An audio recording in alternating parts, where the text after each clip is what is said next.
Shall we sin that grace may abound? Indeed not.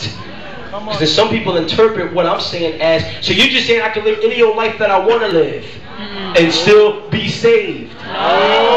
So we keep hearing people say, well, I better not run through that red light. I'm trying to stay saved. I'm just saying, think about this. The gravity of what God went through. Think about the cross alone. Just the cross. But the cross. What God and the person of Christ endured.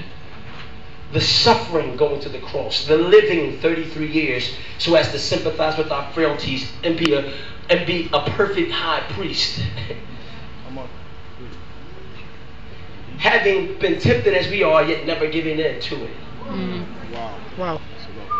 Think about the gravity of, yet remember, this is God. God enduring the birth process. Think about it. The brutal nature of his death and the road leading to it.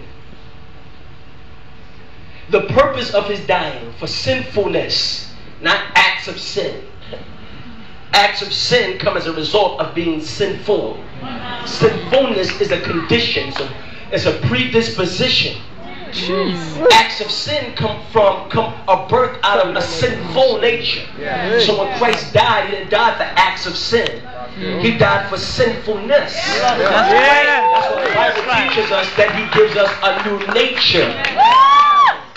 And so the Bible says now we're partakers of the divine nature of Christ. Think about this. With the gravity of the cross, all that it entails, all that God endured to make it possible for us to be redeemed, to have access to him. And with running a red light, I lose the work. I lose salvation by a work, something I've done wrong. When the Bible teaches us that when Jesus died, he says, it is finished. The work is done. So wait. So think about this. So in one act, I curse. Oh, I better hurry up and get my salvation back. Now measure up the little things that you do compared to the work that God did. And think about how much sense it makes. If I say, I better not curse because I'll lose my salvation. I'm not talking about licentiousness. I'm not talking about using the grace of God as a license to do what you want.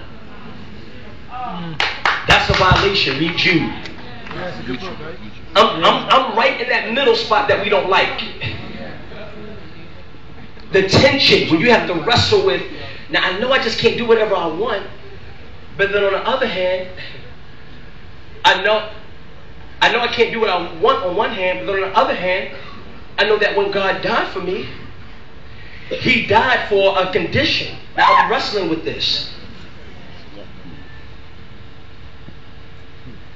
And how do I please him then if I'm not trying to do something in my flesh? The Bible says, I can answer that. God says, I can answer that one.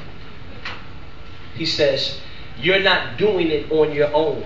That's the key. This is the key. This is the middle ground. God is at work in you. Hallelujah. This is the key. This is why he left the Spirit. Right. So he could be at work in you so as to please himself. Wow. That's what the Bible says. So now we are the righteousness of God. Yes, Lord.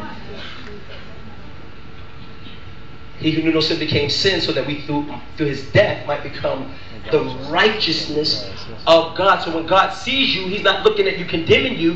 He's looking at you as his own righteousness.